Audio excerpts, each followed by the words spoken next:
There we go. Welcome to Jonathan Albin's Making Believe, and it's what everybody says about every word that comes out of my mouth. So Uh, that's why I went with that for a title because it doesn't sound so bad. Making believe it's what I do all the time. Not so bad.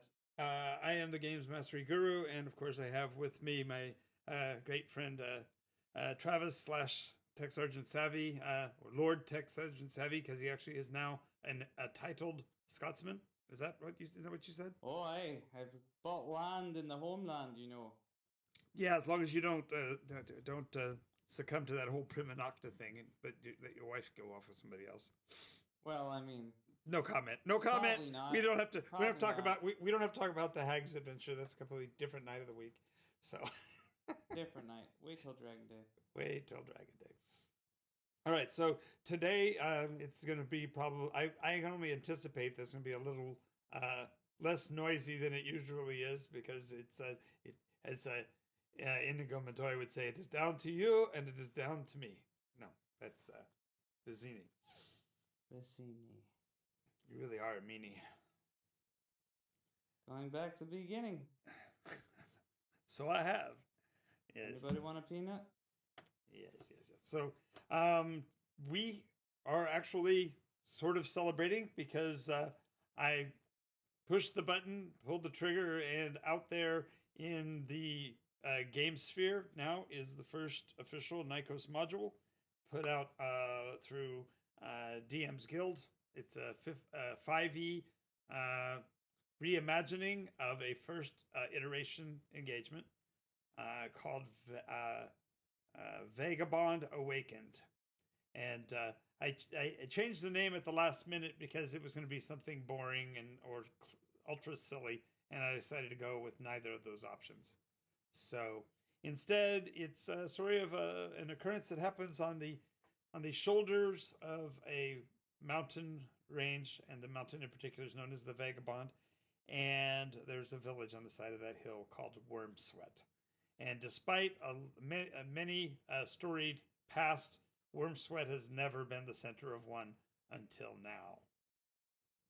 So you'd have to pick up that module from DM's Guild. It's also available in RPG now. It's put under Jonathan Albin, so you should be able to find it either which way. And having said that and having done that, we got to thinking that it would be kind of fun today to talk about, in particular, encounters that you've been in games that were not from published material that you think might be a good module, or maybe story arcs that haven't been pursued that might make a good module. Because the truth is, now that I've done one, I can't. It's going to be. I'm afraid it's going to be like Lay's tater chips. So I won't be able Start to up the factory. Exactly. And it's not like I don't have until smoke comes out of your ears. It's not like I'm not burning the midnight oil on everything else that I'm doing. And so just adding an extra stick to an already burning conflagration, I think it should be no problem. Right, Travis? I should never go out and grab a new one, right? Yeah.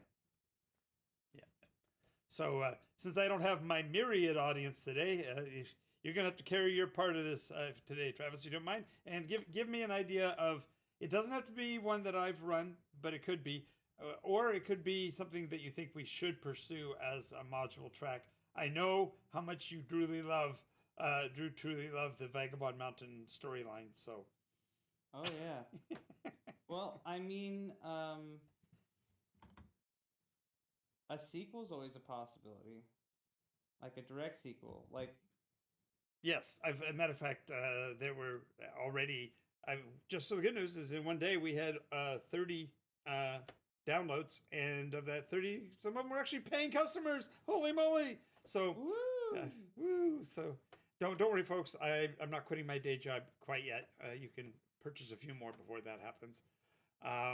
But what it did reflect is that, yeah, the possibility for a sequel would be there, and I actually had one player actually ask for it. So that is definitely something that is when I designed that module, when we were building it, the idea of a sequel was almost inherent in it. I think you'll see when you've played through it. So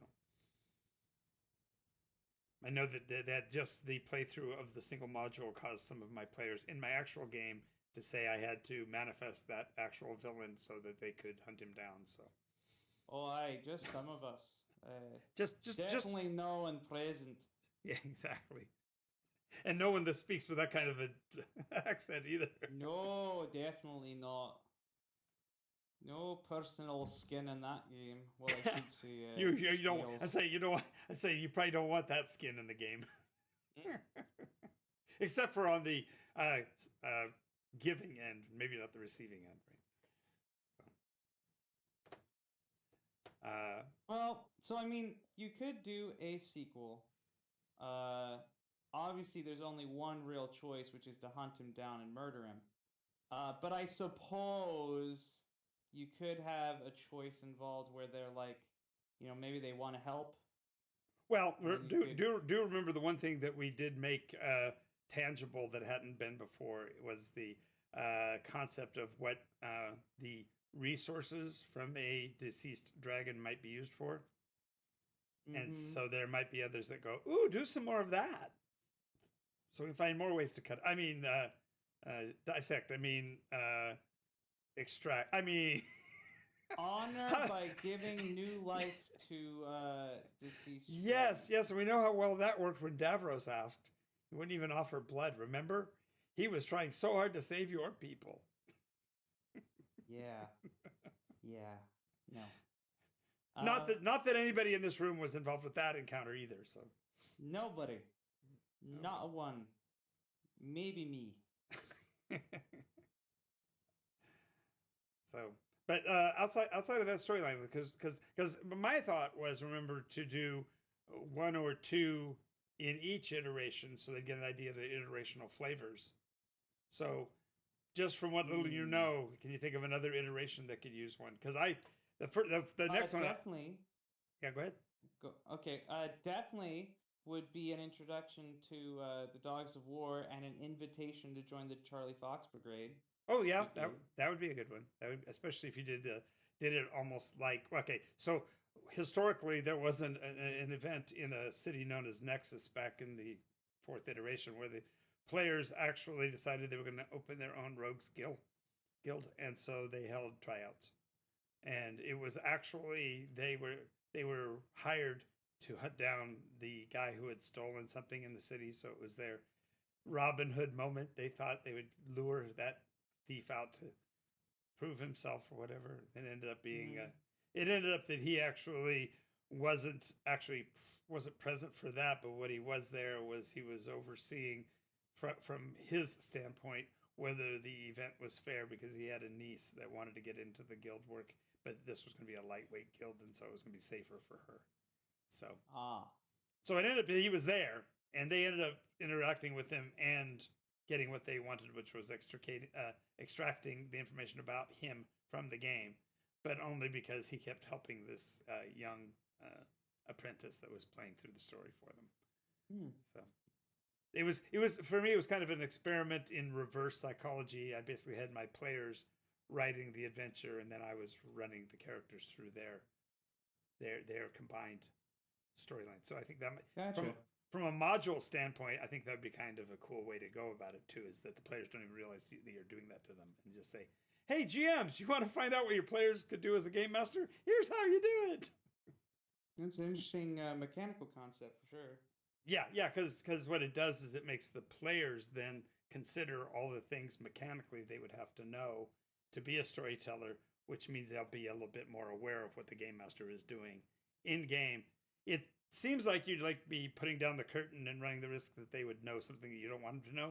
But the reality is that by opening it up and giving them an opportunity to see behind the curtain, they'll start to realize how much work you really do. And so they may actually, I don't know, pay attention a little better, especially on like the narrative or the clue giving portions. Yeah. There's also the other side of that, which is the player training facility startup. Right. We did talk about that. And I'm thinking about actually utilizing that when it comes to the online academy.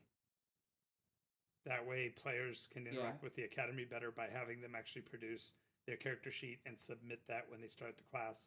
and then we analyze the character builds and what they, when they're a game master, should do when dealing with the same situations themselves. So might be a way. Right, but I just mean like as maybe even as a module introduction to that. Could be. I know that part would be a lot of work because you'd actually be writing down all of the player flaws or player foibles, and therefore you'd have to be pretty thorough, and so the thing would probably be 40 pages. Yeah, but talk about a bottling water situation. Having true. a start of a campaign as well as a primer for good player etiquette. Mm-hmm. I mean, there's a lot of GMs that would love to run that as a starter. Yeah. But and, also, and it would kind of paint a target on me as Emily Post of being the one that's defining etiquette.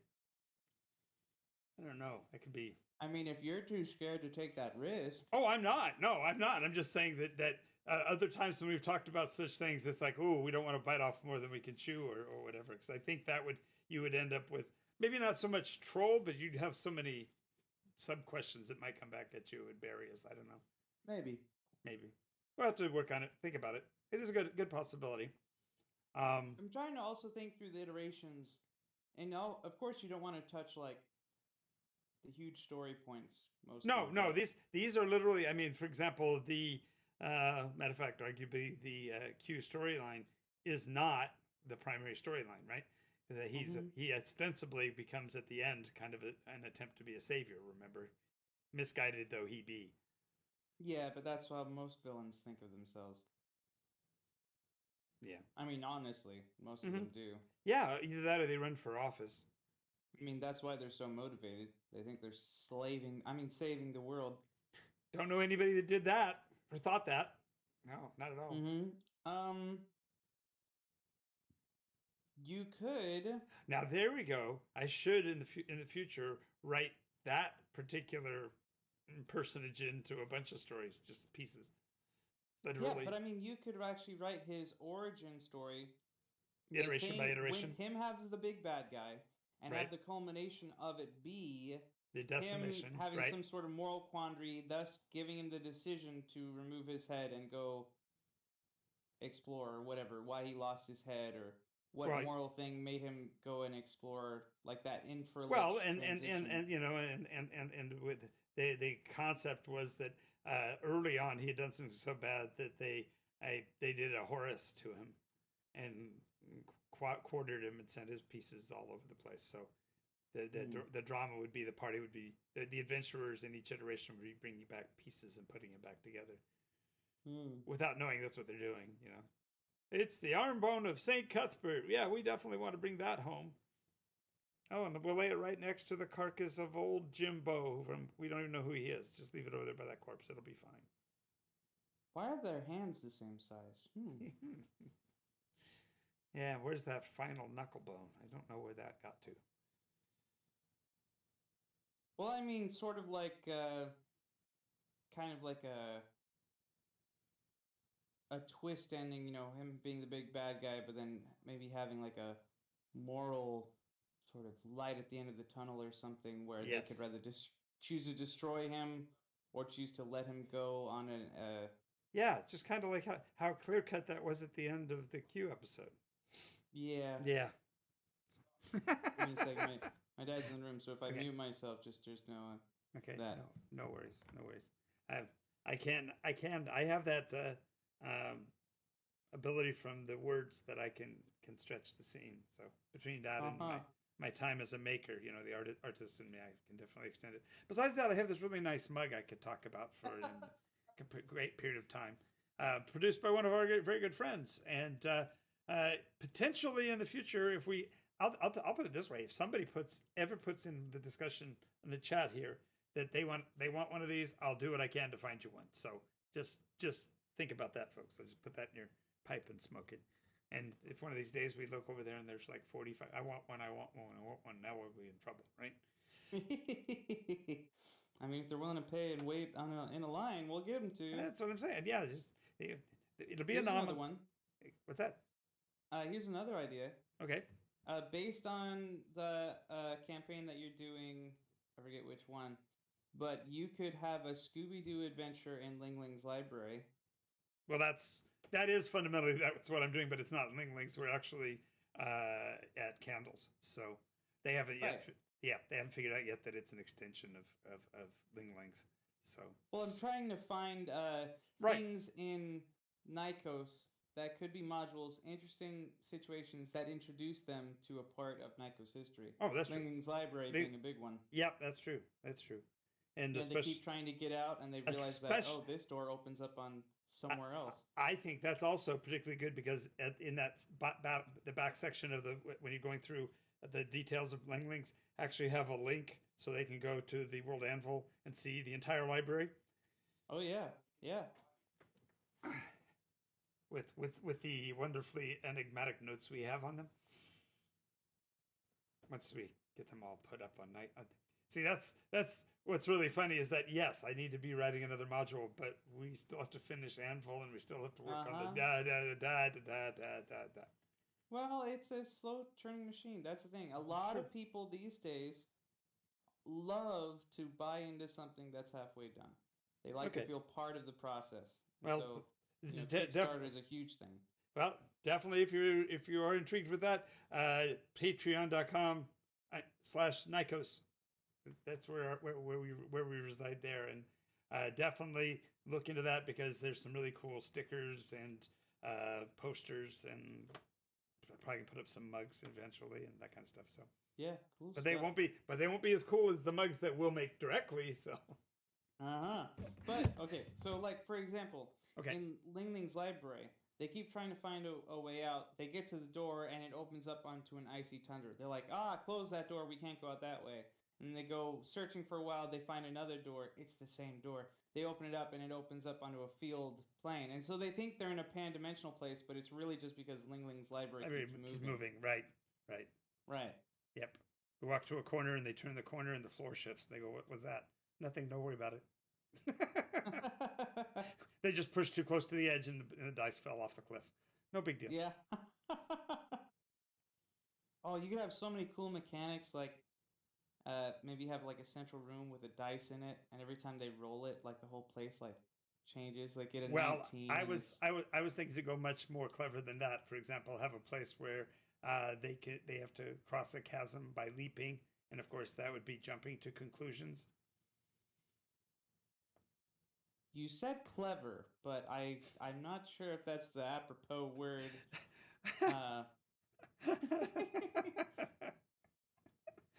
Well, if they're clever, they won't jump to conclusions. They'll find another way to cross where it's not jumping. So, I mean, that's a cool mechanic. Like if they want to get to different sections, they have to roll a dice and have that section come up. So like number 17 on a D20 is the fiction section.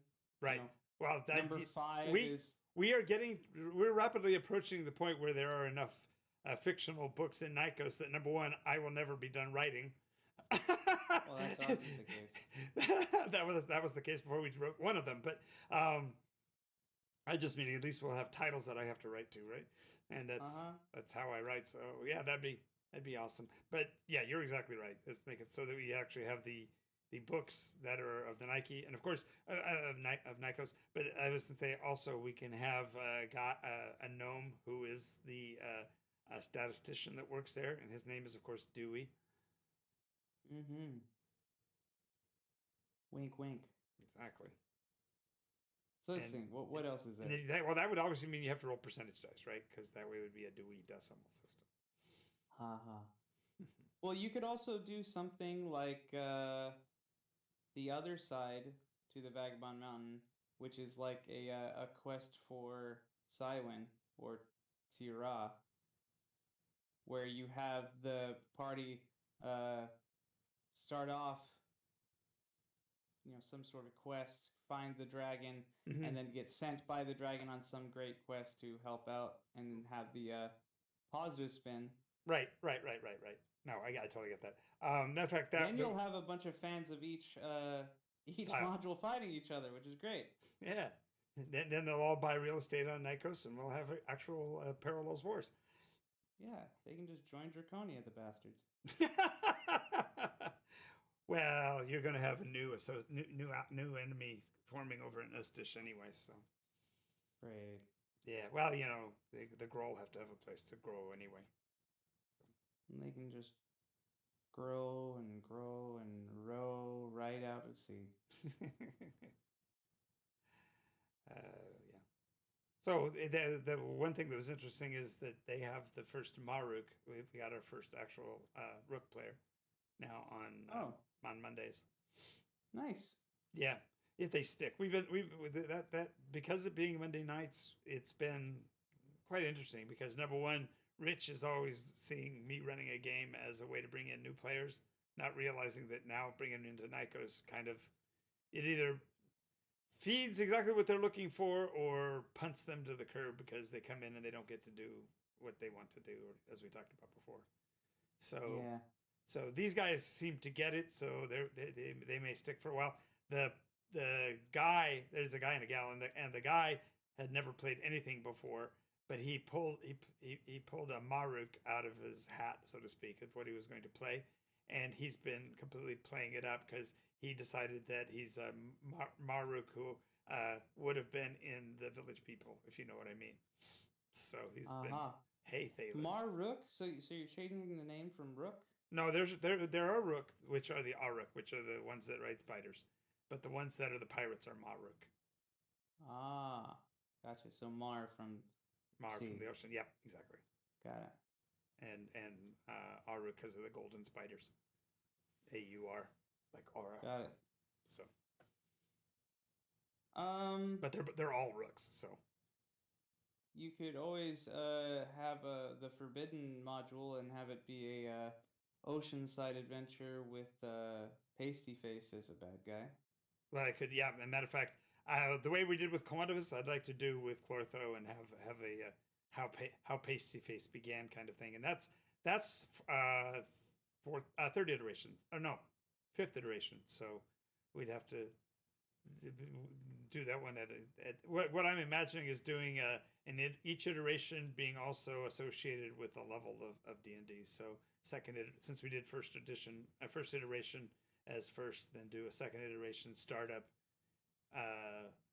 but have it start at second. So therefore, if you played them through, you could learn all the iterations by playing straight through them as dissociated one shots. But of course, there are ways to, if people don't know Nikos, they will soon, that there are ways to make it so that even the non-linear first, second, third, fourth iteration stories could be linked together. Not that there's any trains involved, right, Travis? You could do one for sixth that is dealing with the machinations of the Grimm. Yep. Finding out about what runs them and. Yep. Well, and that's true. That's true. I also something that you asked about a long time ago is we should do Murder on the Mavu Train Express. Yeah, I mean, I definitely would want to play through that one. Mm-hmm. I sell the names, so I give you the names of all the people that are there and where they are in the train, John. Exactly, I know you do.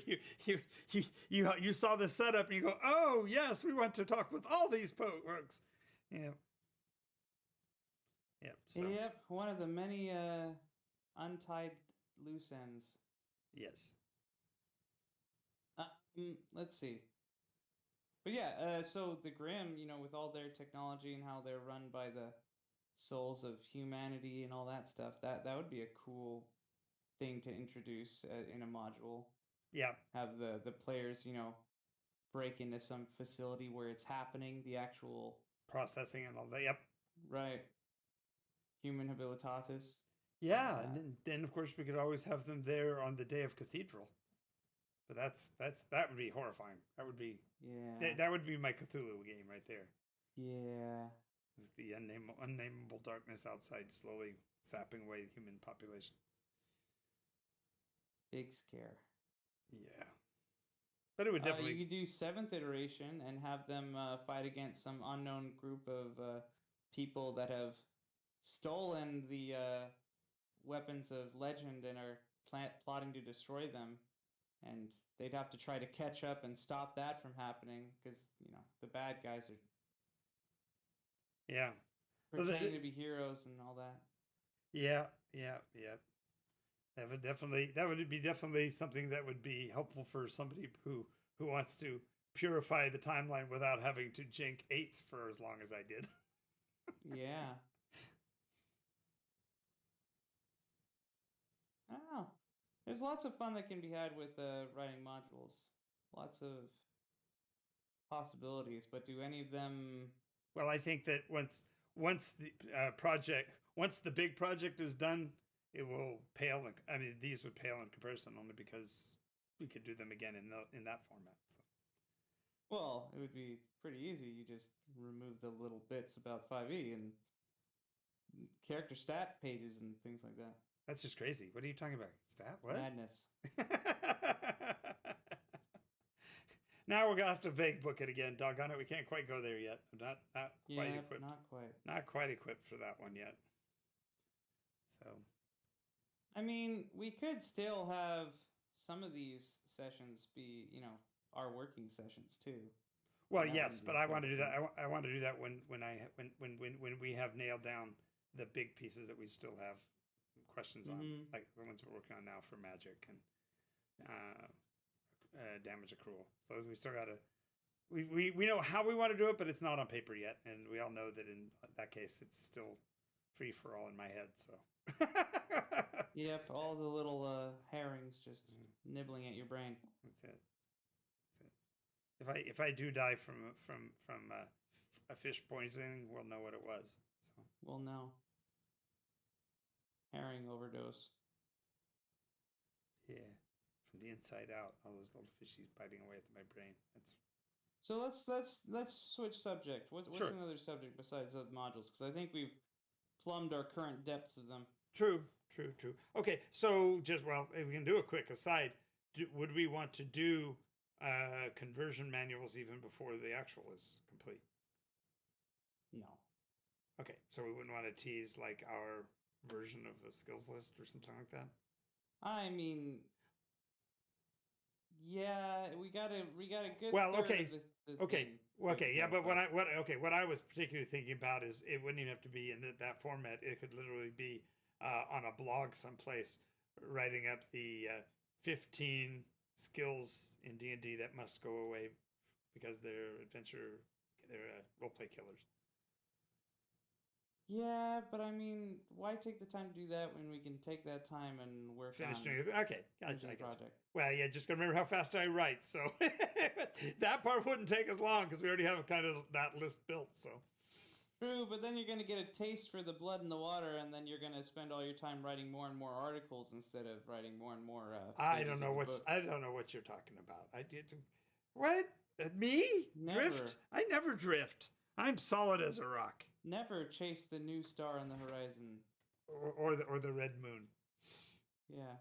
Oh wait, but there's another one. Oh, that one's fish shaped. That's interesting. Better chase that one for a little bit. Better chase that one for a bit. Oh wait, but this one is so much smaller, more manageable. Let me go after that one for a little bit. That one's so much bigger. I want a big one. So. Careful. The module was a small one. I did pursue it. So what you're suggesting is that small one becomes the bait for me to do this conversation here, so that I jazz myself up for more of these. Is that what you're thinking? I have no idea what you're thinking, John. Well, yeah, I know. That is one of the greatest battles we have, right? Yep. So. Okay, so next would be should we in terms of stuff that needs to go into Anvil, what's the next thing that I should absolutely have that I'm completing in Anvil right now? Because I'm not pursuing the locales like I was. I do want to find a way to get it so that we can do the live stream there, so we can look directly at the maps and the poems that haven't flipped back and forth. Okay. Have you written a condensed synopsis for each iteration? Yes, it's already it's already there. It's in the timeline. It's in the timeline. Um, you've done the races. Yes. Yes.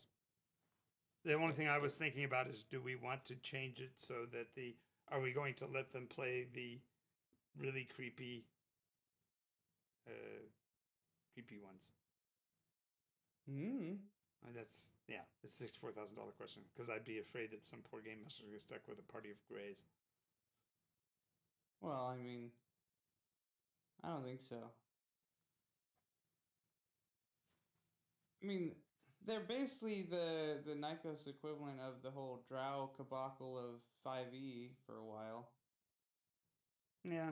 You know, what I mean is as a antithetical race Right. that Just has an evil slant that people love to play. you mean kind of like Dragonborn or Tiefling now, ish. Ish, but the problem is that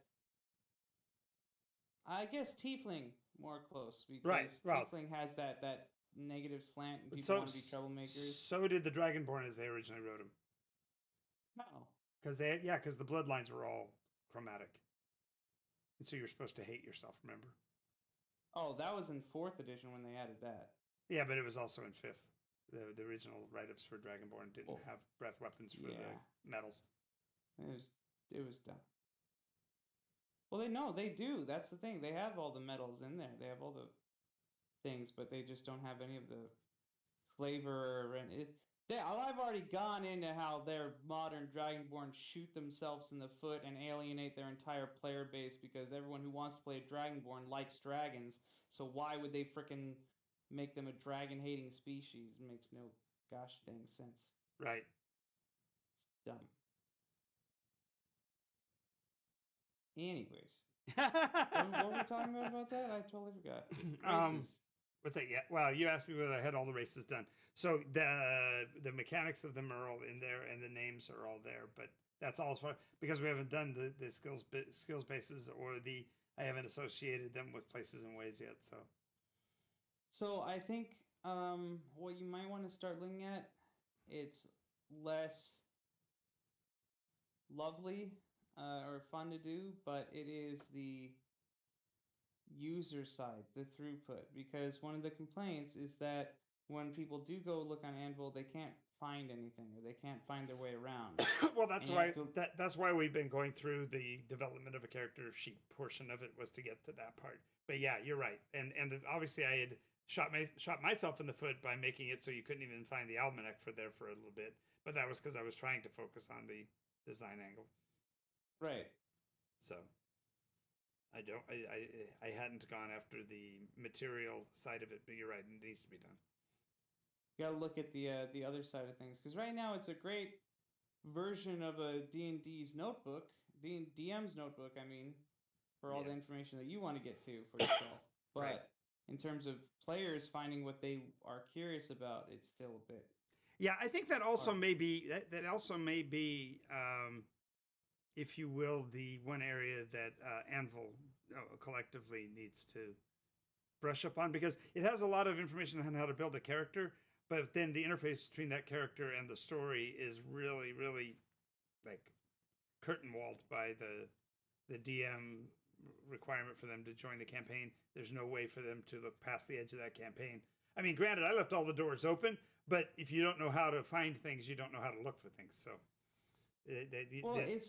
it's because their back end is very esoteric, and it takes a lot of thought and work on the creator's side to manufacture the links and think of the logical progression. Because you really have to, in the end, when all of this is said and done, you're going to have to build it like a book, where it's like, you should read this, and the next chapter is this, and the next chapter is this, and then leave all the categories and headings there as table of contents, but you have to add in the links between those topics logically so that people can look through it in a natural way, because they can't see the whole map. Well, that's and that was why why I had you go with me through the structure of the parallels book in particular, the passages book in particular, because that was the first one that I was trying to do that on, and those links at the bottoms of the pages are the only other ways to navigate. And I think you may want to do that more for the regular Nyko stuff, because here's the thing: a lot of the passages stuff we're working together on, but anytime that you're in your free time that you want to work on it, you can just be typing away on Nikos lore like you cannot believe, you know? Yeah. And there's nothing holding you back on that. And then once you have the almanac and everything put up, that is what the public, the players currently in it, Need to know. are and should have available to them. Agreed. In some Agreed. sense. Agreed. Because Sure. there's no drop date. There's no nothing waiting on that one. Because it's just information that's got to be put in. Fair enough. Fair enough. So that's an option. Yep. Yep. I also need to get back. This is completely non sequitur, but I do need to get back onto whichever map and convention we're going to use, because the one that you built in that other program really looks nice, but I don't think it has the ability to be parsed like the one that the Anvil stuff. So I mean the hexographer. So either which way. What do you mean by parse? Because I've never fully understood the use case for the world hexographer. Hexographer. But then I've never used it, so I don't really fully understand what it does. Oh, the emblems? Well, no, I mean, you say that you kind of want to go back to the hexographer, but for what purpose? The amount of data that is, if you will, encapsulated in each space, because you've never seen it pulled up to maximum. What do you call it? You can make it so that those hex sides are almost an inch in length, and then inside of each hex there actually are like the names of towns and stuff in the maxed out version. And as you shrink it down to the size we use it at normally, those town names disappear on the scale of the map. I guess, but that's only ever going to work in hexographer that most people don't have or have heard of. Because you can't just have that as a file that. No, but what I was getting at is from a standpoint of management in the galactic scale. But I also didn't want there to be a situation where they look at the quote pretty part of the map, but they want to know how many miles it is from point X to point Y on the map, whereas I can look on hexographer and count out the hexes and tell you. Well, that's easy. That's what a key is for on a map. But you're not the map you drew was an eyeball of it. Is all No, I overlaid and I traced the hexographer map directly to make it.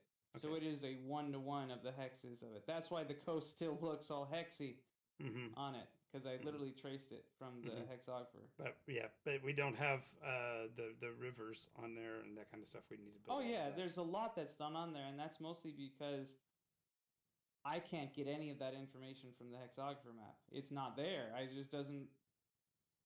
It's not there. I mean, I need you to translate the hexographer map to me. So we could do that like what we do on Sunday sometimes when we're working on the map there. Okay. Like we could have a session where I have it open, sharing screen, and you tell me, okay, there should be a river going from here to there, and we'll draw out the rest of it. Fair enough. Because that's the point. That's why I stopped working on it, because I'd gotten as much as you most could of the information as I could get just from looking at it. Okay. So I stand corrected on that. But yeah, I don't necessarily know how to do it. We'd probably have to do it in have Steven do it in a Photoshop where we measure out the size of hex on my map and then put in a little key at the bottom saying that, a centimeter is 100 miles and so on and so forth. But it is all the scale to the hexes. So the same scale should be there. We just have to figure out what it is and write it in the corner. Sure. I mean, I could open it up and share the screen right now if you wanted to. Well, somebody's putting notes in on Twitch. I can't read them on the screen. Hang on a second here. Oh, did you hit the hot key to open up the chat window? Oh, overlay.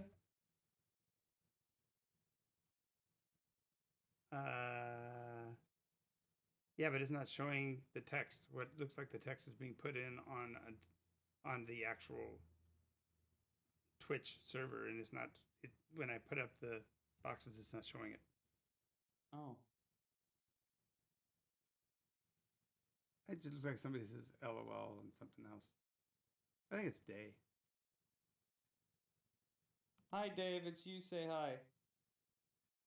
I don't see the chat history because I just logged on to. Yeah. Empty chat box for me. Yeah. Well, I thought it would. I thought it would show up in my right column box on Streamlabs, which is what I usually look at. So. Ah, gotcha. It didn't respond, so I can't. It is Yes, Day. he did. Yes, it was. There he is. Hey, Day. Enjoying yourself? Where did you post that? YouTube. Oh, on YouTube. Okay. Good news is that's feeding back over. That's good. That's good. So, yay! Welcome, welcome. Hey, everybody's sneaking up on me now. I see. Well, Did you guys hear my earlier? Did you hear my classy plugs earlier about the really fine mug that I had made by a friend of mine? no. Well, there you got an extra one. Thank you. That's okay. It's only a very small price for the advertising that you have to include. No. That's very reasonable. Very reasonable. Yes. AKA free. So what are you guys doing tonight? Nothing. We were just hanging out. Oh, cool. Well, we appreciate it. We were talking about potential modules, but now we are talking about what I need to do. What needs to be done on Anvil. And so the first one that came up is very clear, and that is that I need to go and work on the user interface for players coming into the Anvil because it's not very friendly. Well, I mean, I don't mean like a landing page for the players, but I mean just like, because really what Anvil is there for, what it's meant to be there for, is to be the encyclopedia of Nikos. Right. And right now we are using it to also write the module. I mean, not the module, the system too. Yes. But it's that side of things, the Nikosian encyclopedias and history and the Viridian and Caridian and all that stuff that we also need to get you churning on. Yes, and I do have a player character playing with a Scotsman voice that wants to meet Valere, and so that's going to be fun. Great, have him come on Friday. Well, you've already engaged with him a couple times. It's, his handle is Xanathos, but he's changed it now to Ensign Insano. Interesting. Okay. It's the player's name. His actual name is Kevin, and he is their group's analog to Hart/Valere. In other words, he's the one that he's really funny. He's wanting to play a barbarian dwarf who doesn't care about anything but drinking, but yet he also is the most responsible and historically long-lived player in the game. And so he keeps slamming his head against the floor and going, okay, I'll go back and hold their hand through this part. Guys, did you remember seeing the thing? It's just like, wow, you and Traxxas, you and Travis, you need to talk. You guys both. Man, it's strange. I know, it's kind of crazy. So crazy. There must be one. Yeah. And well, exactly, there's one in every, I suppose. But yeah, he's the one that actually talked the other guy off the ledge of using the wish effect to take all the artifacts and put them away. Well, he wouldn't have been able to, just so you know. You don't have to worry ever. Yeah, but it was that wouldn't have happened. But I couldn't even believe he thought of that. It's like, no, you don't want to think like that. He's like, no, it'd be really funny. And I said, no, it wouldn't. It wouldn't. You said you'd make a grown man cry. He goes, those other players need to get used to it. I said, it wouldn't be the players, it would be me. Oh God, can you imagine trying to tell Gene and you both at the same time? By the way, your artifacts are completely gone and you don't know where they are. Yeah, no. Ooh, especially after all the time you guys took Why to are get you them. giving wishes to random players, John? I didn't. that It wasn't that he had a wish. He thought he had a wish. He had a bottle. He thought it was a genie, and so they were talking about, hey, I've got a bottle that might have a genie, and what would we do with the wish? And that was what he came up with. Why do they even know about the prisms, John? Have you been flapping your mouth? No, they happen to have access to the Discord and go and read the bits. Those bastards. I know. Imagine that. People that care enough to read information. They're too dangerous to be left alive. I say we kill them all. Great. Great. That'd be a PvP TPK. Yeah. So, Day, or Fangs, both of you, if you could have an article about one thing in Nikos that you would like to know more about, what would it be? No, I think she's muted. Well, that's okay. You can answer, and then we can get her answer in a second. Okay. An article about Nikos. And wait, now an article of any subject on in or on Nikos, any subject. Something that you've heard of or come in contact with that you'd like to understand or know more about. That's a weird question. How do I answer that? Okay, so let me ask you a slightly different question to get your brain going. If you could get to know any one thing about this Earth, what would interest you and you'd want to know about?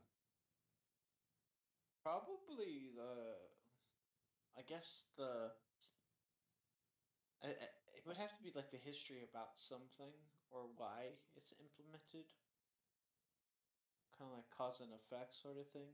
Okay, so what in particular cause / effect would you like to know more about?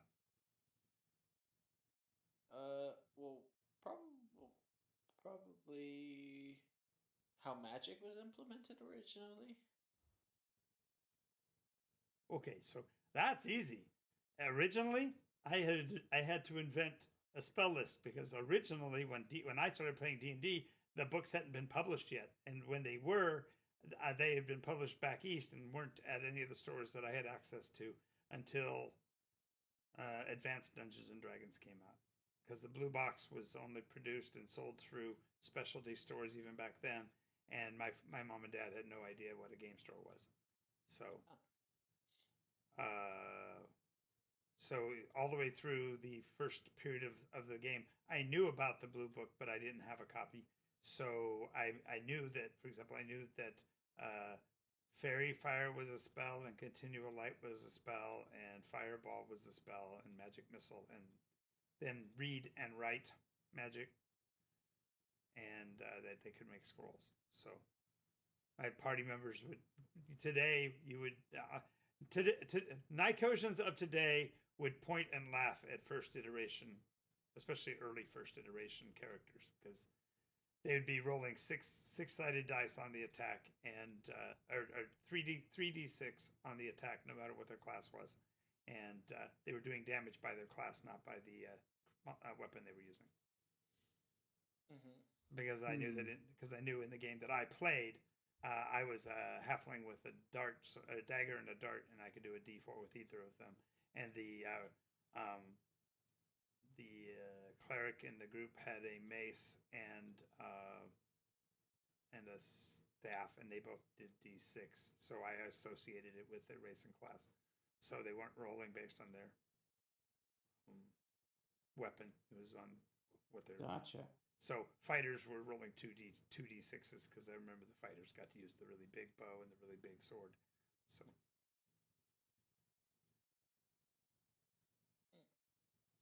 that was original. And then once I got the AD&D book, which was in the third year of the first iteration, the player's handbook came out and everything was locked straight in. We're playing D&D from the books because that's what I wanted to know. And that's when I found out that cut purses weren't that foot pads weren't a furry footprint creature that tracked you, and that there was more than one kind of spider. I was so freaked out. So, would you like an article about like magicals and them coming from Nimbus and all that. Yeah, that'd be Okay. cool. Okay. Did you hear the question, Fangs? Are you still around? She's muted. She probably is having issues with her laptop. Probably, yeah, busy or something. Gotcha. Let's see. Would I want an article about anything? Hmm. I'd have to care about your opinion on something. Yeah, well, seeing as that's already the case, I guess.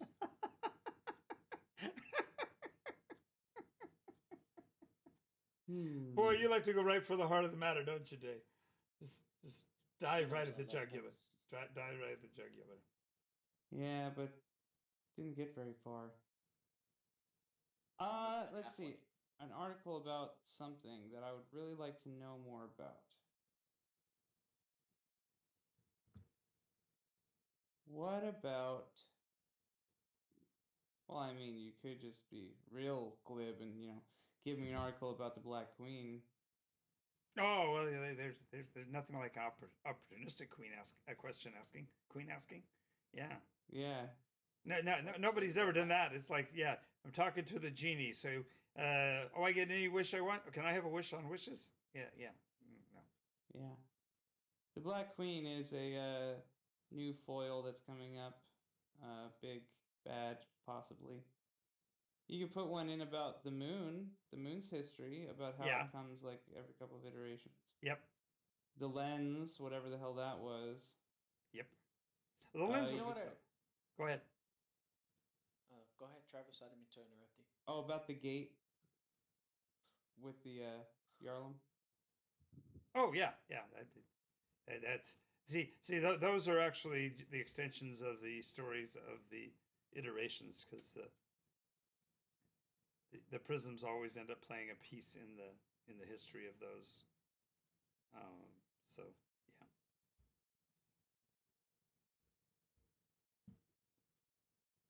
Well, I mean, still, there's a lot of stories and things that affect today's history. It's now like, Yep. when does history stop being history and just ends up being a fact of the world?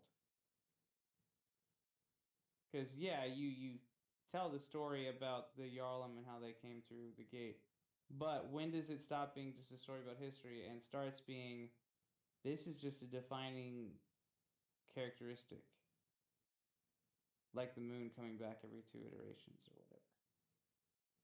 Relevancy. Well, okay. So that I don't quite follow the question, but let me see. I'll try to answer what I think the question is, and then we'll figure that out.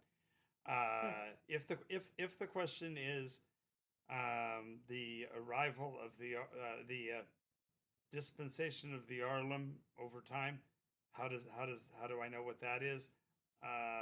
That was actually established at the beginning of the very first iteration they were here, and that became static when in the second iteration I was able to validate all of the evidences that I'd put out. In other words, yes, I want them to meet a Yarlum. Yes, I want them to see that the Yarlum is friendly to humanity, even though it's creepy looking. It was actually from a chronology standpoint. The very first Yarlum on Nikos pretty much coincided with the first Aliens movie. So, the first Alien movie. I didn't mean specifically Yarlum. I meant just in general, like, we hear stories about,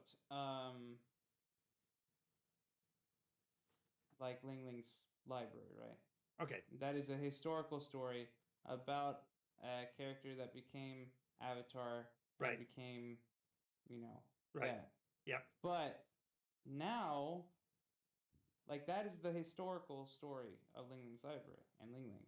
Right. But now there is a traveling icosahedron slash heptagon slash whatever that appears randomly outside of cities, and people can go into and find knowledge and maybe disappear in it.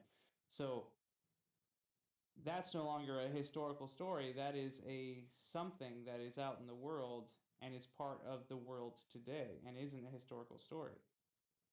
So where, okay, if so there is a line, so where okay, does that line get so drawn? here would be the comparison. Sasquatch is a legend. There are people that have shot video of it, but there's never been coherent evidence that proves that it exists. A better example is actually the unicorn, right? Because the unicorn was a myth. There were lots of stories about a horse that had a horn, seen only by virgin women and all of that kind of stuff, right? And then, lo and behold, there's that one sailing captain that decided to bring a rhinoceros, right? And when he got the rhinoceros and put it on board the ship, the reporters that got to look at it and report back before that ship ever made it to England had drawn all kinds of crazy pictures of it, saying that it had the legs of a griffin, and it had clawed feet, and that it had scales, and that it had, hairs coming out of its nose, 4 inches long or whatever. And it's only because the people who were reporting on it only had, a few minutes with it, and therefore created more conjecture, and were trying to describe what they saw. And so the descriptions became more and more wild the later it became. When it finally got there, of course, the animal died en route, and so therefore some of the like the bony shoulders or whatever made it look like it had scales, because the skin was starting to decay or whatever. So some of those pictures got more validation than they got refutation. But the fact was that there was still a rhino you could look at and say, that is not what we think of when we say unicorn. That it's a one-horned beast, yes, but it is not what we had. And so the story of Ling Ling's library being a sixer and only, and moving only randomly and all of that, that was the manifestation that you ran into when you visited Ling Ling's in this iteration. But as time has gone by and manifestations have reversed the revening, the things that actually had happened between then and now were being unlocked as well, because you were only locked into the awareness of what it was at the time when the revening actually had occurred, because you were looking at it, I believe, in a storm. Right. So it's differentiation in weird shapes and stuff literally are permutations of the reality of Ling Ling's library as it travels through time. Right. So I think that's the specific answer about Ling Ling, but I'm trying to use that as an allegory for the question of when does a part of a world's history transition from just a story in history to a fact of today? When does the story about Mount Rushmore being carved with the presidents and the stories of those presidents change from just being a story in history to being that is a place that you can go to today? It's a defining feature of the world. Oh, I got you. When does that change happen, and okay. How does that happen in Nike? So the change will happen in that case. For example, I'll just go with Eldrasar would be a great example. Eldrasar was kind of an amorphous. I had always used in my head, I'd always used Waterdeep, for example, for Eldrasar, until I ran a campaign based in Eldrasar, which in case I actually realized that the actual geography of the map couldn't possibly match, so I had to find ways to make it work. So therefore I flipped it on its head and whatever. Now that did in effect do what I needed it to do, which was make the city different enough that it's unrecognizable. I mean, it doesn't have the same structure anymore because it doesn't match the actual territory. So I had to make changes. Right. But nonetheless, once people visited Eldrasar, then Eldrasar is Eldrasar. They interacted with it, and so therefore the city will remain as it is ad infinitum. Now, does it mean that they won't get visited by, I don't know, Ling Ling's library or something like that? No, there will probably still some of those kind of odd things happen, but the rank and file of the city, the size of the structure, and all of that will stay the same.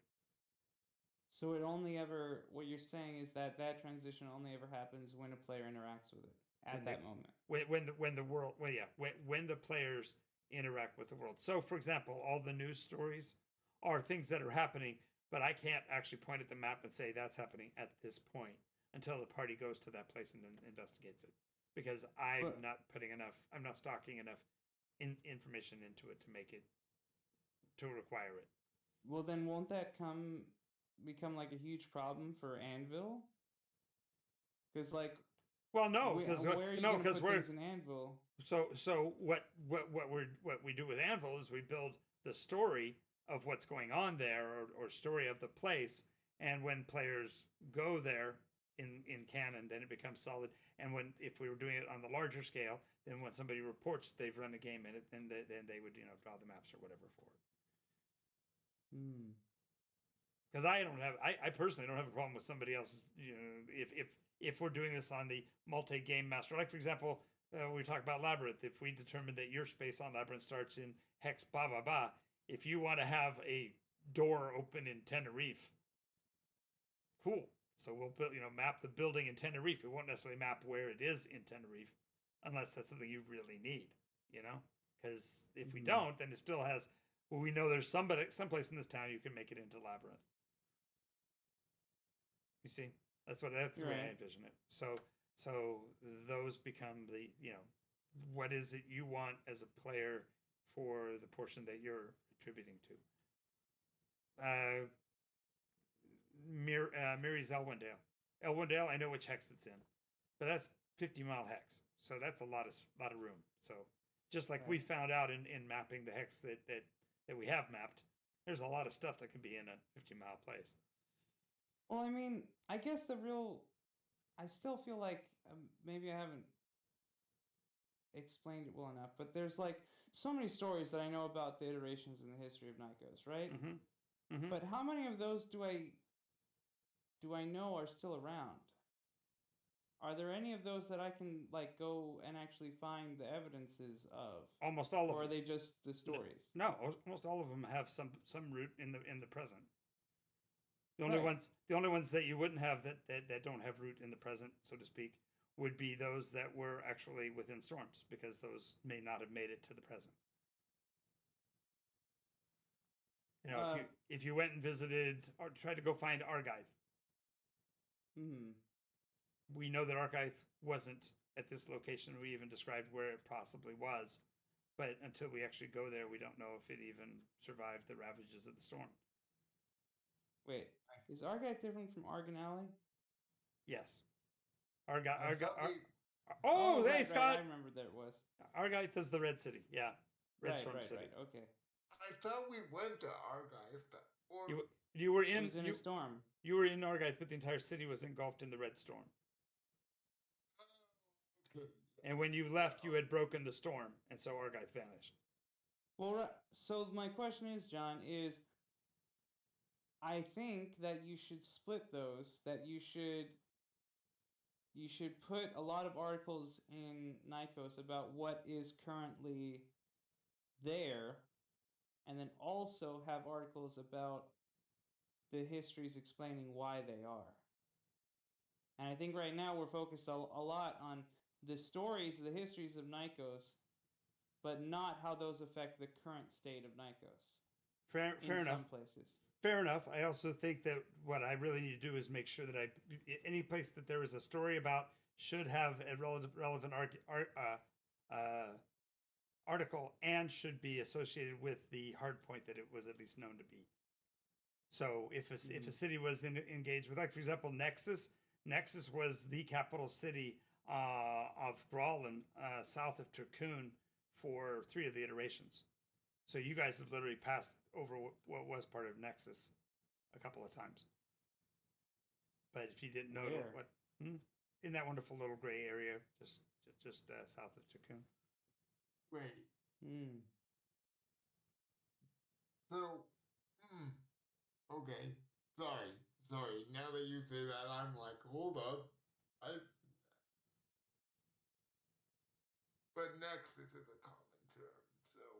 Well, yeah, my Nexus came about in the era of 2nd edition, when a whole bunch of us game masters embraced the 2nd edition proficiency tables, but decided that we really liked the weapon speed rules and that kind of thing. So we made Nexus as the crossover point, so anybody could game master group into the city and then switch worlds, and the other game master would take over.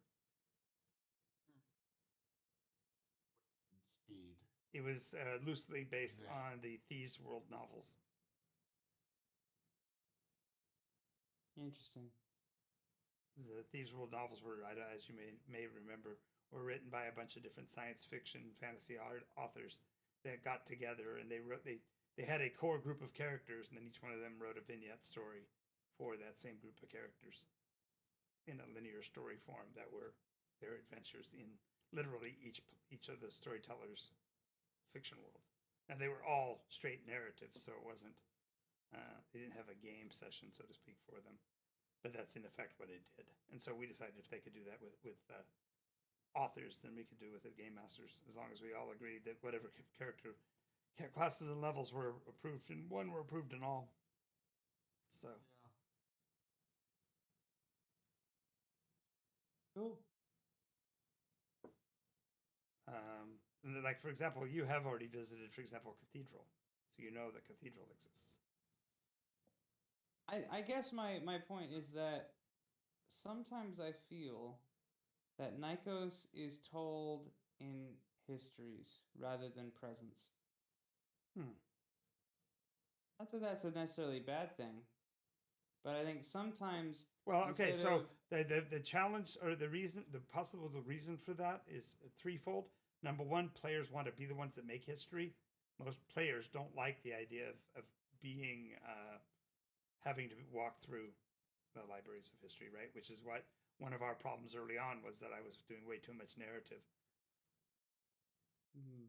And so utilizing the books and the storms as ways to tell the story by the players visiting them was a way for them to feel the first person and not feel like we're waiting to be pontificated to. Well, I mean, like sometimes, I mean, there are players that say that there's too much to understand in Nikos at times, and it feels overwhelming. And so I think part of that comes from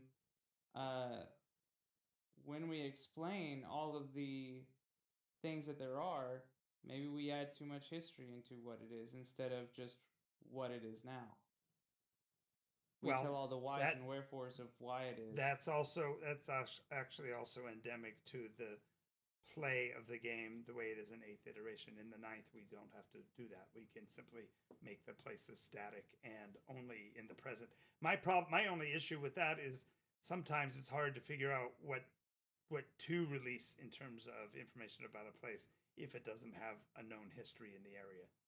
Well, no. That's not what I mean. Okay, the maybe history is not a bad thing. It's just how it's introduced.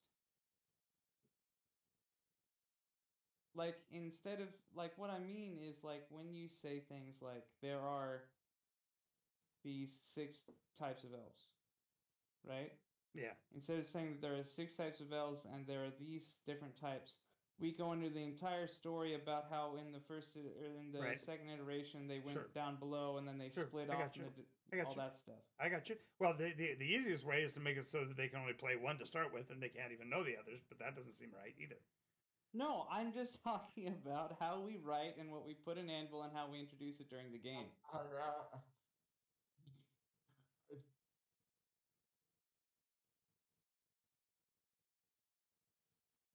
I must be missing something. Must have misheard what you were asking. So maybe you need to recouch the question. You're saying how do we determine what is history? You said what is history and what is real. That's what. No, that's not what I said. I said Settle down, Scott. Settle down. You're okay, Scott. My original question was a hypothetical question about in all writing when you're running D&D games.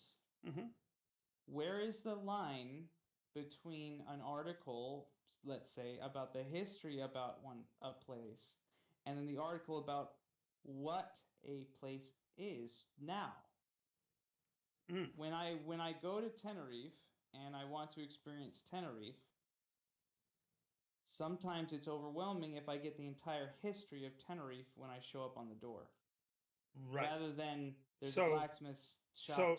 So part of that is that the players that do know get excited about what they know and want to share.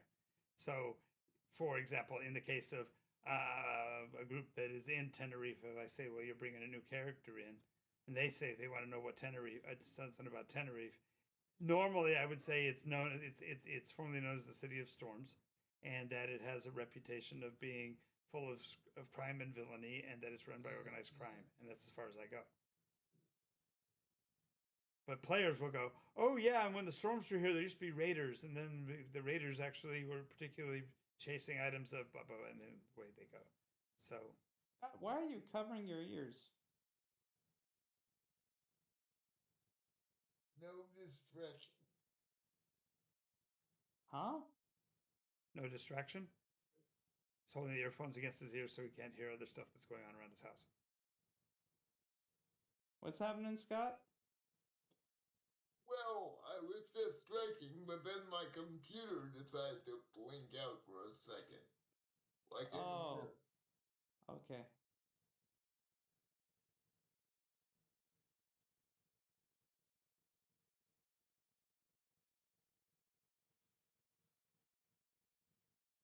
Well, anyways, It's after I think 12. the subject kind of got away from us. Yeah, and they were up against my hard time of 12. Where he passed it by 15 minutes, but I think we started a couple minutes late. So we'll go ahead and have to end the stream for the night. Thank you guys for being a part of it, and make sure you check out our game sessions. You can find the schedule on our Discord, and the Discord link is down below on the Twitch page, and it's also in the notes in the YouTube channel. So you guys all have a great night, and we'll talk again.